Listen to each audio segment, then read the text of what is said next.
teka-teki cawapres Anies makin kusut. Tempo hari AHY mengantarkan Anies naik haji.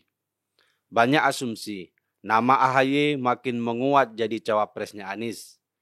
Tapi kemudian nama Yeni Wahid malah menguat. Nama AHY semakin dipertanyakan kemungkinannya.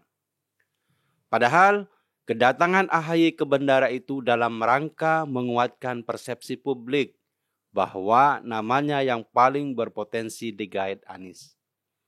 Karena saat mengantar Anies itu sedang terjadi perang argumen antara Nasdem dan Demokrat. AHY ingin mendinginkan suhu politik dengan cara merapat ke Anies. Bagaimanapun, Anies adalah kunci bagi Nasdem. Keputusan Anies tidak boleh diganggu-gugat, sebab jika Anies menarik diri, yang rugi besar juga Nasdem. Nasdem sendiri happy dengan Yeni. Apalagi Yeni adalah sosok yang bisa membawa gerbong pecinta Gus Dur. Jika Yeni jadi cawapres Anies, maka kemungkinan akan berdampak pada elektabilitas Anies. Reaksi Nasdem sendiri masih dingin. Semua keputusan diserahkan pada Anies. Tapi itu juga memunculkan tafsir bahwa Nasdem sedang menghadapi dilema. Secara personal, sosok Yeni sangat berpeluang mendongkrak elektabilitas Anies. Yeni akan mengaburkan batas bahwa Anies dekat dengan kelompok radikal. Karena selama ini Yeni dikenal sebagai sosok yang moderat. Sementara jika berhitung tiket capres, AHY adalah satu-satunya kandidat yang paling mungkin untuk mewujudkannya.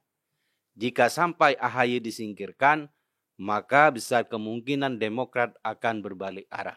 Sekarang saja Demokrat sudah mau mengevaluasi keikutsertaannya dalam koalisi perubahan. Jika nanti nama AHY nggak muncul sebagai cawapres Anies, hampir pasti Demokrat bakal mundur. Dan ini tentu jadi bencana bagi Anies. Karena tiketnya hangus. Impian Anies untuk maju sebagai capres pupus sudah.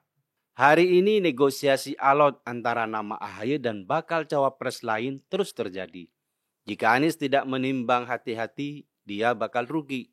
Sampai hari ini jawaban Nasdem masih sama. Keputusan akhir ada di Anies. Tapi jika dibalikkan lagi, keputusan Anies juga nggak mungkin bulat kecuali PKS mau mengalah. Hari ini PKS juga sudah main mata dengan Gerindra. Posisi tawar mereka cukup kuat. Tanpa PKS, Anies juga tak berkutik. Sebab dari hasil survei, sebagian besar pemilih Nasdem tidak memilih Anies.